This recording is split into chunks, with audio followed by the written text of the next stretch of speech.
Good evening. Today we have gathered together on the occasion of New Year 2025. Yeah. Very good.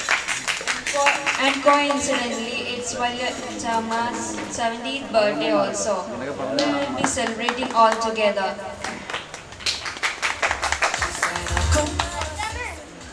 As an appreciation, I welcome the President of Lakshya Charitable Society, Mr. Baiju.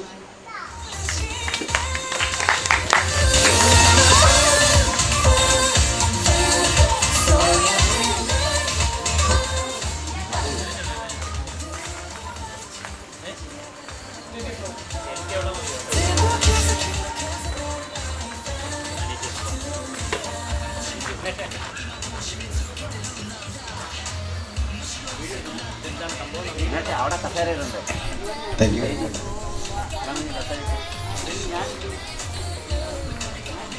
നമസ്കാരം.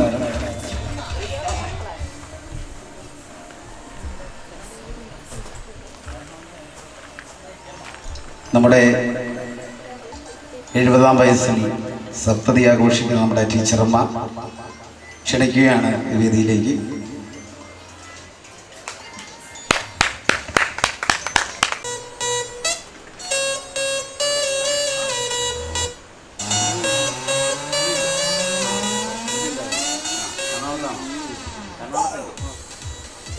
പ്രിയമുള്ളവരെ നമസ്കാരം. ഇപ്പോൾ ഞാൻ നേരത്തെ സൂചിപ്പിച്ചതുപോലെ 70-ാമത്തെ വയസ്സിൽ സപ്തതി ആഘോഷിക്കുന്ന നമ്മുടെ പ്രിയപ്പെട്ട ടീച്ചറമ്മയ്ക്ക് ലക്ഷ്യ ചാരിറ്റബിൾ സൊസൈറ്റിയുടെ പ്രസിഡന്റ് എന്ന നിലയ്ക്ക് ഞങ്ങളുടെ മുഴുവൻ സംഘാടകരുടെയും 1000 ആശംസകൾ അറിയിക്കുകയാണ്. ഏകദേശം 1 മണി സമയമായപ്പോഴാണ് എൻ്റെ ബഹുമാനപ്പെട്ട പ്രിയപ്പെട്ട സുഹൃത്ത് ശ്രീ ഉന്മേഷ് ഈ വിവരം എന്നെ അറിയിക്കുന്നത്. അപ്പോൾ തന്നെ വലിയൊരു അംഗീകാരമായി ഞാനിത് ഏറ്റെടുക്കുകയാണ്. നിങ്ങൾക്ക് ചിലർക്കെങ്കിലും അറിയാം, ലക്ഷ്യ ചാരിറ്റബിൾ സൊസൈറ്റി എന്ന സംഘടന ഇപ്പോൾ ഡിസംബർ 28, 29 അതിൻ്റെ 5-ാമത്തെ വാർഷികം നമ്മുടെ അയ്യപ്പനും കോശിയും എന്ന ചിത്രത്തിൽ ഒരൊറ്റ ഗാനത്തിലൂടെ നാഷണൽ അവാർഡ് നേടിയ നഞ്ചിയമ്മ വന്ന് ഉദ്ഘാടനം ചെയ്തു. 2 ദിവസത്തെ പരിപാടികളായിരുന്നു. ആ ഒരു സംഘടന കഴിഞ്ഞ വർഷം ഏതാണ്ട് 35ഓളം ക്യാൻസർ കുടുംബങ്ങളെ ഏറ്റെടുത്തിരുന്നു. എന്നാൽ ഈ 2024 കഴിയുമ്പോൾ അത് 50ഓളം ക്യാൻസർ കുടുംബങ്ങളെ ഏറ്റെടുത്തിരുന്നു. അതിൽ ഒരു ക്യാൻസർ കുടുംബത്തിനെ ഞങ്ങളുടെ പ്രിയപ്പെട്ട ഉന്മേഷായിരുന്നു നോക്കിക്കൊണ്ടിരിക്കുന്നത്. ഒരു കുടുംബത്തിന് 1 വർഷ കാലയളവിലാണ് ഞങ്ങൾ ആ കുടുംബത്തിനെ സഹായിക്കുന്നത്. എല്ലാ മാസവും ആദ്യ ഞായറാഴ്ച ലക്ഷ്യയുടെ വാഹനം ഈ വഴിയൊക്കെ പോകുന്നത് നിങ്ങളുടെ കണ്ണുകളിൽ കണ്ടു കാണും. അത് വെറുതെ പോകുന്നതല്ല. ഈ നിർധന കുടുംബത്തിന് അവർക്ക് വേണ്ടുന്ന 1 മാസത്തേക്കുള്ള ആഹാര സാധനങ്ങൾ അവരുടെ വീടുകളിൽ എത്തിച്ച് കൊടുക്കാനാണ് ഞങ്ങൾ പോകുന്നത്. ഇപ്പം പുതിയ ഒരു പദ്ധതിയായി ഡയാലിസിസ് പേഷ്യന്റിനെ വെളുപ്പിന് 3 മണിക്ക് പുനലൂർ താലൂക്ക് ആശുപത്രിയിൽ എത്തിക്കുന്നുണ്ട്. ഇങ്ങനെ ഒട്ടനവധി ജീവകാരുണ്യ പ്രവർത്തനം ചെയ്യുന്ന ലക്ഷ്യ ചാരിറ്റബിൾ സൊസൈറ്റിക്ക് ഏറ്റവും വലിയൊരു അവാർഡായി ഞാനിതിനെ കാണുന്നു. നമ്മുടെ പ്രിയപ്പെട്ട ടീച്ചറമ്മയെ ഒരു ഷാള് പുതപ്പിക്കാനുള്ള ഒരു ഭാഗ്യം എനിക്ക് കിട്ടി. ഞാനത് ഉച്ചയ്ക്ക് തന്നെ നമ്മുടെ ഗ്രൂപ്പിലിടുകയും ഏകദേശം ഞങ്ങൾ 22 മെമ്പർമാരാണ്. അതിലൊരു 7ഓളം പേർ ഗൾഫിലാണ്. ബാക്കിയുള്ള മുഴുവൻ മെമ്പർമാരും അമ്മയ്ക്ക് ആശംസകൾ അറിയിച്ചിട്ടുണ്ട്. വാട്സപ്പിൽ ഞാൻ ദുരിതരാ മെസ്സേജുകൾ വന്നുകൊണ്ടിരിക്കുകയാണ്. അത് ഈ ഒരു അവസരത്തിൽ ഞാൻ അറിയിക്കുകയാണ്. അപ്പോൾ എനിക്ക് കിട്ടിയ ഭാഗ്യം ഞാനിപ്പം നിറവേറുകയാണ്. പ്രിയപ്പെട്ട അമ്മയെ ലക്ഷ്യ ചാരിറ്റബിൾ സൊസൈറ്റിയുടെ ഒരു ഷാൾ നൽകി അനുമോദിക്കുവാൻ ഈ അവസരം ഞാൻ വിനിയോഗിക്കുകയാണ്.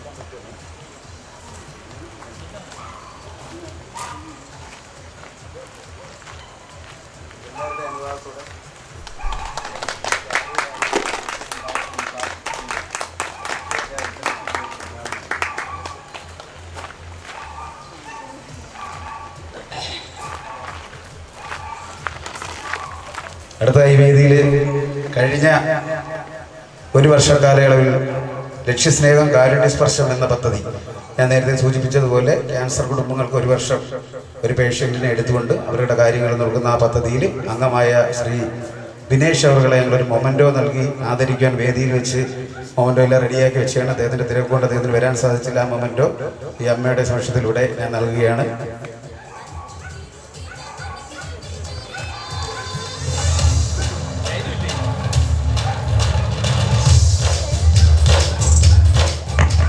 കുടുംബത്തിനോട് ക്ഷണിക്കുകയാണ്.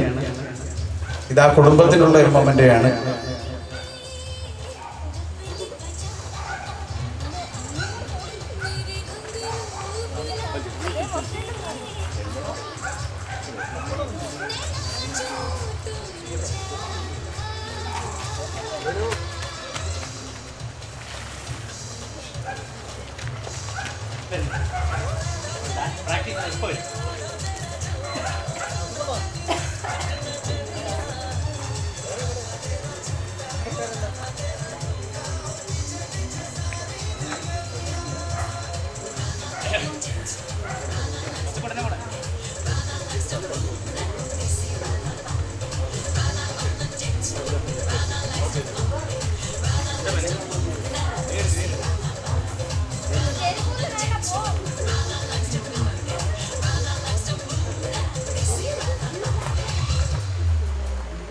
വീഡിയോ റെക്കോർഡിംഗ് അല്ലേ മന?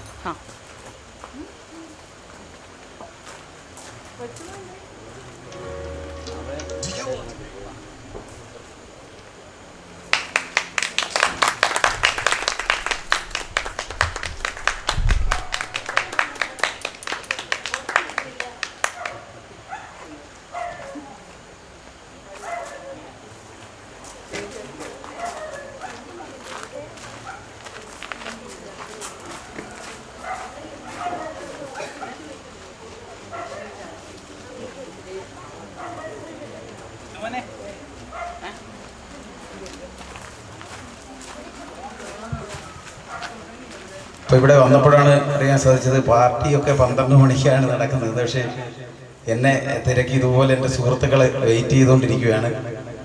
അതുകൊണ്ട് ഞാൻ ഇപ്പം ഇവിടെ നിന്ന് പോവുകയാണ്. അപ്പം എല്ലാവിധ ആശംസകളും നേരുന്നു. ഇതിന് ഇവിടെ എത്തിച്ചേർന്ന മുഴുവൻ ബന്ധുമിത്രാദികൾക്കും നാട്ടുകാർക്കും വിദ്യാർത്ഥിനി സുഹൃത്തുക്കൾക്കും എല്ലാവർക്കും ലക്ഷ്യ ചാരിറ്റബിൾ സൊസൈറ്റി 1000 ആശംസകൾ അറിയിക്കുന്നു. ഈ വേദി എനിക്ക് തന്നതിന് 1000 നന്ദി അറിയിക്കുന്നു. അപ്പോൾ പാർട്ടികൾ നടക്കട്ടെ. Thank you.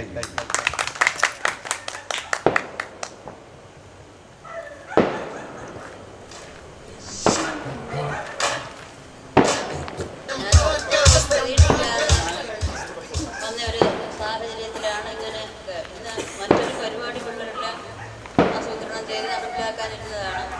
പെട്ടെന്ന് എങ്ങനെയെന്നറിയത്തില്ല, ഉച്ചയ്ക്ക് 1 മണിയൊക്കെ കഴിഞ്ഞപ്പോഴത്തേക്ക് അത് നേരെ തിരിഞ്ഞു ബർത്ത്ഡേ പാർട്ടിയായിട്ട് മാറുകയായിരുന്നു. എന്തായാലും ഈ പറഞ്ഞതുപോലെ ക്യാൻസർ രോഗികൾക്കുള്ള സഹായം ഒരാൾക്ക് കൊടുക്കുന്നു എന്ന് പറഞ്ഞത് അടുത്ത മാസം മുതൽ 2 പേർ കൂടെ ഞങ്ങൾ കൊടുക്കാമെന്ന് വിചാരിച്ചു. ഇത്തരം പ്രവർത്തനങ്ങളൊക്കെ വളരെ സന്തോഷമുള്ള ഒരു കാര്യമാണ്. പക്ഷേ ഇതെനിക്ക് ഇന്നത്തെ അറിയുന്നില്ല. അതുകൊണ്ട് ഇനി ഇവരുടെ ആ ഒരു സംരംഭം വളരെ നല്ലൊരു കാര്യമാണ് നമ്മുടെ നാട്ടിൽ നടന്നുകൊണ്ടിരിക്കുന്നത്. ഞാൻ എപ്പോഴോ അങ്ങനെ ഒന്ന് കേട്ടുവെങ്കിലും അതിനെക്കുറിച്ച് പ്രധാനമായിട്ടൊന്നും ധാരണ ഉണ്ടായിരുന്നില്ല. അപ്പോൾ ഇനി ഇവരുടെ ആ പ്രവർത്തനത്തിൽ ഒരു എളിയ പങ്കാളിത്തം നമ്മുടേതായി ഉണ്ടാവണമെന്ന് ആഗ്രഹിക്കുന്നു. പിന്നെ അതിൻ്റെ പ്രസിഡൻ്റായ ശ്രീ ബൈജു അവർക്ക് ദൈവം അത് തുടർന്ന് നടത്താൻ കൂടുതൽ പേർക്ക് ഇങ്ങനെയുള്ള സഹായങ്ങൾ കൊടുക്കാൻ ദൈവം അനുഗ്രഹിക്കട്ടെ എന്ന് പറയുന്നു. എനിക്കിത് പെട്ടെന്ന് അങ്ങോട്ട് ഉൾക്കൊള്ളാൻ പറ്റാഞ്ഞത് കൊണ്ട് 1-2 വാക്ക് നിങ്ങളോട് പറയാൻ എനിക്ക് പറ്റുന്നില്ല. എന്തായാലും വരും വർഷങ്ങളിലും നമുക്കിതുപോലെ എവിടെയെങ്കിലുമൊക്കെ ഈ സഹായങ്ങൾ എത്തിക്കാൻ വേണ്ടി പരിശ്രമിക്കാം എന്ന് ഉറപ്പു പറയുന്നു. പിന്നെ ഇതിൻ്റെ പ്രസിഡൻ്റായ ശ്രീ ബൈജു അവർക്ക് പ്രത്യേകം അഭിനന്ദനം അർപ്പിക്കുന്നതാണ്. ഇങ്ങനെയൊക്കെ ചെറുപ്പക്കാരെ ഒരുപാട് പേര് ഇങ്ങനെയൊക്കെ ഇറങ്ങി പ്രവർത്തനങ്ങൾ ചെയ്യുന്നത് വളരെ നല്ലതാണ്. സഹായങ്ങൾ തീരെ നിവൃത്തിയില്ലാത്ത ഒരുപാട് രോഗികളുണ്ട്. അവർക്കൊക്കെ ഒരു സഹായം കൊടുക്കുക എന്ന് പറഞ്ഞു അങ്ങനെ ഒരു ട്രസ്റ്റ് ഉണ്ടാക്കിയത് എന്തായാലും പ്രസിഡന്റ് ഉൾപ്പെടെയുള്ള ആൾക്കാരാണല്ലോ. അത് മേന്മേൽ ഭംഗിയായി നടത്താൻ ഇടവരട്ടെ എന്ന് പ്രാർത്ഥിക്കുന്നു. അതിൽ ചെറിയൊരു പങ്കാളിത്തം വഹിക്കാൻ ഞങ്ങൾ തയ്യാറാണെന്നും അറിയിക്കുന്നു. വളരെ വളരെ നന്ദി. ഈ ഒരു വേദിയിൽ വെച്ച് ലക്ഷ്യക്ക് കിട്ടിയ ഈ ഒരു വലിയ സമ്മാനം, ഒരു ന്യൂ ഇയർ സമ്മാനം ഇരുകൈകളോടും സ്വീകരിക്കുകയാണ്. അമ്മ പറഞ്ഞ ഒരു കാര്യം ഞാൻ ഒന്നുകൂടെ ഓർമ്മിക്കുന്നു. വളരെ നിർദ്ധരായ നമ്മുടെ സഹോദരങ്ങൾ ഈ നാട്ടിൽ ജീവിച്ചിരിപ്പുണ്ട് എന്നുള്ളത്. നമ്മുടെ രാഷ്ട്രീയ നേതാക്കന്മാരും രാഷ്ട്രീയ സംഘടനകളും ഇതര സംഘടനകളും ഒക്കെ പറയുന്നത് നമ്മുടെ നാട്ടിൽ ദാരിദ്ര്യമില്ല എന്നുള്ളതാണ്. പക്ഷെ ദാരിദ്ര്യം എന്തെന്നറിയണമെങ്കിൽ ദാരിദ്ര്യമുള്ള മേഖലകളിലേക്ക് നമ്മൾ ഇറങ്ങിച്ചെല്ലണം. ഞങ്ങൾ കിറ്റ് കൊണ്ടുപോകുമ്പോൾ ഒന്ന് രണ്ട് കാര്യം, നിങ്ങൾക്ക് ആർക്കും സമയമില്ലെന്ന് എനിക്കറിയാമെങ്കിൽ ഒന്ന് രണ്ട് കാര്യം ഞാനെന്ന് പറയാം. നമ്മൾ എല്ലാ മാസവും ആദ്യ ഞായറാഴ്ച കിറ്റ് കൊണ്ടുപോകുമ്പോൾ ഒരു പനയഞ്ചേരി ലളിതാമ്മ എന്ന് പറയുന്നൊരു അമ്മയുടെ ഒരു വീടുണ്ട്. അത് ഏകദേശം 4 വർഷം കൊണ്ടേ ഞങ്ങൾ കണ്ടിന്യൂ ചെയ്ത് കിറ്റ് കൊടുക്കുന്നൊരു വീടാണ്. അപ്പോൾ ആ വീട്ടിൽ 22 വയസ്സുള്ള 2 പെൺമക്കൾ ഓട്ടിസം ബാധിച്ച് കിടക്കുകയാണ്. ആ അമ്മയുടെ ഭർത്താവ് പഴയൊരു ഗൾഫുകാരനാണ്. അദ്ദേഹത്തിന് സ്ട്രോക്ക് വന്നിട്ട് ആ സിറ്റ് ഔട്ടിൽ ഇരിക്കുകയാണ്. അദ്ദേഹത്തിന് എഴുന്നേറ്റ് മാറണമെങ്കിൽ ഒരാളുടെ സഹായം വേണം. ഒന്ന് ആലോചിച്ച് നോക്കണം. ഒരമ്മയുടെ ബാധ്യതയാണ്. 22 വയസ്സുള്ള 2 ഓട്ടിസം പിടിച്ച മക്കളും സ്ട്രോക്ക് വന്നിരിക്കുന്ന ഒരു ഭർത്താവ്. ആരോഗ്യം ഒട്ടും തന്നെ ഇല്ലാത്ത ഒരമ്മ ഈ 2 മക്കളെയും ഭർത്താവിനെയും രാവിലെ പല്ല് തേപ്പിച്ച് കുളിപ്പിച്ച് ആഹാരം നൽകി സന്തോഷമായി കഴിഞ്ഞു പോകും. അപ്പോൾ അമ്മയുടെ അവസ്ഥ നമ്മളൊന്ന് മനസ്സിലാക്കണം. അപ്പോൾ ഞങ്ങൾ പ്രാവശ്യം ഈ സാധനങ്ങൾ കൊണ്ട് ചെന്നപ്പം ഈ ഓടി അമ്മ ഇറങ്ങി വന്നിട്ട് ഞങ്ങൾ 4 പ്രവർത്തകരെ കയ്യിലും ഇങ്ങനെ നോക്കുകയാണ്. ഇതിൽ ആരെ കയ്യിലാണ് അരി ഇരിക്കുന്നതെന്നാണ് അമ്മ നോക്കുന്നത്. 10 കിലോ അരി കാണും. അരിയുണ്ട്, പലവ്യഞ്ജന സാധനങ്ങളുണ്ട്, അവരെ പേരക്കുട്ടികൾക്ക് കഴിക്കാനുള്ള ബിസ്ക്കറ്റുകളുണ്ട്, മലക്കറിയുണ്ട്. ഇതെല്ലാം കൂടെ കൊണ്ടാണ് പോകുന്നത്. വലിയ ഇതേപോലുള്ള ബിഗ് ഷോപ്പറിൽ 3 ബിഗ് ഷോപ്പർ ഫുള്ള് സാധനം കൊണ്ടാണ് പോകുന്നത്. അപ്പം ഈ സാധനങ്ങളൊന്നുമല്ല അമ്മ നോക്കുന്നത്. ആ അമ്മ അരിയാണ് നോക്കുന്നത്. ഞങ്ങൾ എപ്പോൾ വന്നു, എന്തുണ്ട് വിശേഷം, എന്തുണ്ട്, ഇതൊന്നും അമ്മ തിരക്കുന്നില്ല. അമ്മ ഓടി വന്ന അരി അവിടെ വെച്ച് തന്നെ പൊട്ടിച്ച് അടുപ്പിലേക്ക് ഇടുന്ന ഒരു വളരെ മനസ്സ് നോക്കുന്ന ഒരു കാഴ്ചയാണ് പറഞ്ഞത്. അത് അമ്മ വെള്ളം തിളപ്പിച്ച് വെച്ചിരിക്കുകയാണ്. എല്ലാ മാസവും ആദ്യ ഞായറാഴ്ച ഞങ്ങൾ ചെല്ലുമെന്ന് അമ്മയ്ക്കറിയാം. വെള്ളം വെട്ടി തിളയ്ക്കുകയാണ്. ആ അരി ഇട്ടതിന് ശേഷം അപ്പോഴത്തേക്ക് ഏകദേശം 10 മണി കഴിഞ്ഞിരുന്നു. അപ്പോൾ ആ വീട്ടിൽ യാതൊന്നും ഈ മക്കളും ഈ അച്ഛനും ഒന്നും കഴിച്ചിട്ടില്ല. കഴിക്കാൻ അവിടെ സാധനങ്ങളില്ല. അപ്പോൾ ആ അരി ഇട്ടതിന് ശേഷമാണ് ബാക്കിയുള്ള സാധനങ്ങൾ വാങ്ങുവാനും ഞങ്ങളോടൊപ്പം നിന്നൊരു ഫോട്ടോ എടുക്കാനും ഒക്കെ അമ്മ നിന്നത്. അതാണ് ദാരിദ്ര്യം ഉള്ള മേഖലകളിലേക്ക് നമ്മുടെ മനസ്സ് ചെല്ലണം. ഞങ്ങളുടെ ആപ്തവാക്യം തന്നെ അതാണ്. നമുക്കുള്ളതിൽ ഒരു പങ്ക് നിർദ്ധരരായ നമ്മുടെ സഹോദരങ്ങൾ. ഇപ്പം ഞാൻ ഇവിടെ ഒരുവിധപ്പെട്ടവർക്ക് അറിയാം, ഞാൻ വർക്ക്ഷോപ്പ് മേഖലയിൽ തൊഴിലെടുക്കുന്നൊരു ആളാണ്. എൻ്റെ അഗസ്ത്യക്കോടുള്ള ആട്ടോസ് ഓട്ടോമൊബൈൽ എന്ന് പറയുന്ന വർക്ക്ഷോപ്പാണ്. അപ്പോൾ ആ വർക്ക്ഷോപ്പിൽ കിട്ടുന്ന നിത്യവരുമാനത്തിൽ നിന്നും ഞാൻ ഡെയിലി ഒരു 100 രൂപ വെച്ച് മാറ്റി വയ്ക്കും നമ്മുടെ സഹജീവികൾക്ക് വേണ്ടി. അപ്പം നമുക്ക് കിട്ടുന്ന അതാണ് അതിൻ്റെ ആപ്തവാക്യത്തിൻ്റെ അർത്ഥം തന്നെ. നമുക്ക് ഉള്ളതിൽ ഒരു പങ്ക്. അപ്പം നമുക്ക് 10 രൂപ ഉള്ളെങ്കിൽ 1 രൂപ നമ്മൾ മാറ്റി വയ്ക്കണം. ദാരിദ്ര്യം അലയടിക്കുന്ന കുടുംബങ്ങൾ ഒരുപാടുണ്ട്. അതുപോലെ തന്നെ ഞങ്ങൾ കോമളത്ത് അരവിന്ദൻ എന്ന് പറയുന്ന പത്രത്തിലൊക്കെ വന്നിട്ടുണ്ട്. പക്ഷെ ആരും അങ്ങനെ വലുതായിട്ട് തിരിഞ്ഞു നോക്കാറില്ല അദ്ദേഹത്തിന്. അദ്ദേഹം ഇതുപോലുള്ള 3 വർഷം കൊണ്ട് ഞങ്ങളുടെ ഒരു പേഷ്യൻ്റാണ്. അദ്ദേഹത്തിന് അത് വളരെ ബുദ്ധിമുട്ടുള്ളതാണ്. 22ാമത്തെ വയസ്സിൽ മകളെ വിവാഹം കഴിച്ചു. പ്രഗ്നൻ്റായി. ഡെലിവറി സമയത്ത് ശരീരം മുഴുവനും നീരാവുകയും 2 കിഡ്നികളും തയ്യാറാവുകയും ചെയ്തു. അങ്ങനെ അതിൻ്റെ ചികിത്സിക്കാൻ പോയവർ അനന്തപുരി ഹോസ്പിറ്റൽ പേരെടുത്ത് പറഞ്ഞുകൂടെങ്കിലും അവർ പറയുന്നുണ്ടെങ്കിൽ അതുകൊണ്ട് ഞാൻ പറയാം. അനന്തപുരി ഹോസ്പിറ്റലിൽ ചെല്ലുകയും ഓവർഡോസ് മരുന്ന് കൊടുക്കുകയും അതിലൂടെ ആ കുട്ടിയുടെ എല്ലുകൾ മുഴുവനും പൊടിയാൻ തുടങ്ങി. സുന്ദരിയായ ഒരു പെൺകുട്ടിയാണ്. അതിപ്പോൾ വീൽ ചെയറിലാണ് പോകുന്നത്. അത് 2 കിഡ്നി ഇത് ഡയാലിസിസ് ചെയ്തുകൊണ്ടിരിക്കുമ്പോഴാണ് ഇതേ അസുഖം അമ്മയ്ക്ക് ബാധിക്കുന്നത്. ഈ രണ്ടുപേരെയും എല്ലാ തിങ്കളാഴ്ചയും ബുധനാഴ്ചയും ശനിയാഴ്ചയും ഏകദേശം വെളുപ്പിന് 3 മണിക്ക് ഞങ്ങൾ പുനലൂർ താലൂക്ക് ആശുപത്രിയിൽ എത്തിക്കുന്നുണ്ട്. അത് കഴിഞ്ഞ് 2 മാസം കഴിഞ്ഞപ്പോൾ ആ അച്ഛന് ഹൃദയാഘാതമായി. ആ ഒരു കുടുംബത്തിൻ്റെ അവസ്ഥയാണ് നമ്മൾ മനസ്സിലാക്കേണ്ടത്. അത് കഴിഞ്ഞ് 1 വർഷം കഴിഞ്ഞപ്പം ആ കൊച്ചിനെ അതിൻ്റെ ഭർത്താവിടെ ഡിവോഴ്സ് ചെയ്തു. ആ അസുഖക്കാരി ആ കൊച്ചിനെ അദ്ദേഹം കളഞ്ഞു എന്നുള്ളതാണ്. ഇപ്പോൾ ആ അമ്മയെയും ആ മകളെയും ഈ അച്ഛൻ 2 കൈകളിൽ കൊണ്ടുകിടക്കുകയാണ്. അപ്പം എനിക്ക് തോന്നുന്നത് നമ്മളെ ഈ കേരളത്തിൽ ഇന്ത്യയിൽ വെച്ച് ഏറ്റവും വലിയൊരു മനുഷ്യസ്നേഹി എന്ന് പറയുന്നത് അദ്ദേഹമാണ്. ഇതുപോലുള്ള സമയങ്ങളിലാണ് ഓരോരുത്തർ കളഞ്ഞിട്ട് പോകുന്നതും ഈ ബാധ്യത തലയിൽ വയ്ക്കാതെ ആത്മഹത്യ ചെയ്യുന്നതും നമ്മൾ സ്ഥിരം കണ്ടുകൊണ്ടിരിക്കുന്നതാണ്. പക്ഷെ അദ്ദേഹത്തിൻ്റെ മനസ്സ് എന്ന് പറയുന്നത് അദ്ദേഹമാണ് ദൈവം. നമ്മൾ അമ്പലങ്ങളിലും പള്ളിയിലും ഒക്കെ മുട്ടുകുത്തി പ്രാർത്ഥിച്ചിട്ടൊന്നും കാര്യം. ഇതുപോലുള്ള മനുഷ്യന്മാരെയാണ് നമ്മൾ തൊഴിലുണ്ടത്.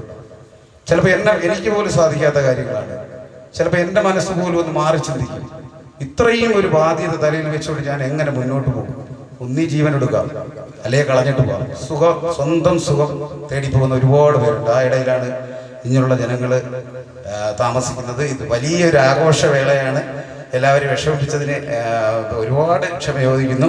എങ്കിലും അമ്മ ഞങ്ങൾക്ക് ഈ തന്ന ഒരു അംഗീകാരം, അതായത് 2 പേഷ്യൻറ്റിന് അമ്മ എടുക്കാമെന്ന് പറയുമ്പോൾ അമ്മയുടെ ഇനി വരുംകാല അമ്മയ്ക്ക് പെൻഷനായിരിക്കും നമ്മുടെ ഏക വരുമാനം എന്ന് പറയുന്നത്. ആ വരുമാനത്തിൽ നിന്നും 2 കുടുംബങ്ങൾ കൂടി പട്ടിണിയില്ലാതെ പോകുമെന്നുള്ളത് ആ അമ്മയുടെ വലിയൊരു മനസ്സാണ്. അമ്മയ്ക്ക് 1000 ആയുരാരോഗ്യ സൗഖ്യം ഉണ്ടാവട്ടെ. അമ്മ ഒരുപാട് വർഷം സുഹൃത്തോടെ ഈ മക്കളെയും കൊച്ചുമക്കളെയും പേരക്കുട്ടികളെയും മരുമക്കളെയും ഒക്കെ താലോലിച്ചുകൊണ്ട് മുന്നോട്ട് പോകട്ടെ.